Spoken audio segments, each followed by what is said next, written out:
Sibley national college में press वार्ता का आयोजन किया गया। इस दौरान पत्रकारों से हुई बातचीत में शौकत अली आजमगढ़ मुस्लिम एजुकेशन सोसाइटी के अध्यक्ष ने कहा कि वसीउद्दीन एडवोकेट जो महाविद्यालय के प्रबंध समिति के सदस्य हैं, उन्होंने महाविद्यालय में मौन व्रत के नाम पर महाविद्यालय को बदनाम करने का षड्यंत्र मात्र किया है।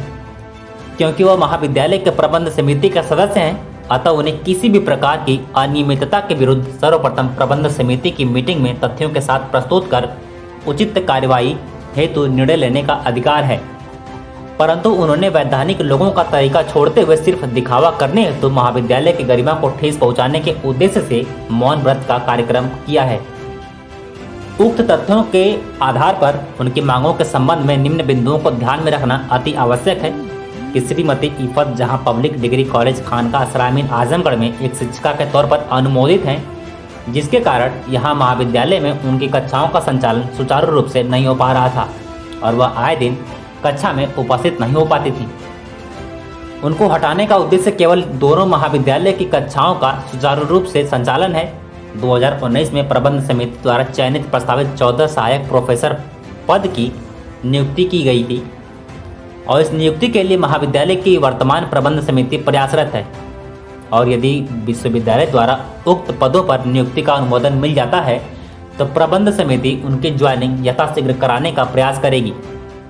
यह भी अवगत कराना है कि 2019 और 2020 की प्रबंध समिति में वसीउद्दीन स्वयं प्रबंध समिति के उपाध्यक्ष थे।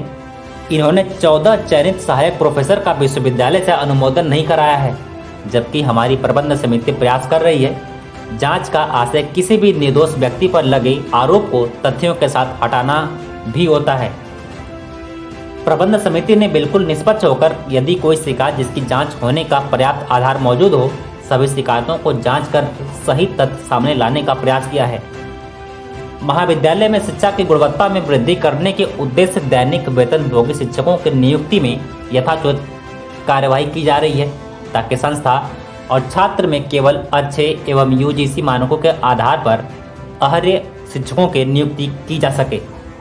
महाविद्यालय में गत 2020-2021 में वर्तमान प्रबंध समिति द्वारा कुल 67 दैनिक वेतनभोगी शिक्षकों की नियुक्ति हुई थी और पाठ्यक्रमों कक्षा में विस्तार के दृष्टिगत को रखते हुए शिक्षकों को नियुक्त करना अति आवश्यक था ताकि पठन पाठन का कार्य सुचारू रूप से चलता रहे। इसी क्रम में लगभग 12 और शिक्षकों की नियुक्ति की गई है। इस मौके पर अबू साद सम्मी अध्यक्ष प्रबंध समिति सिबली नेशनल कॉलेज आजमगढ़ उपस्थित रहे।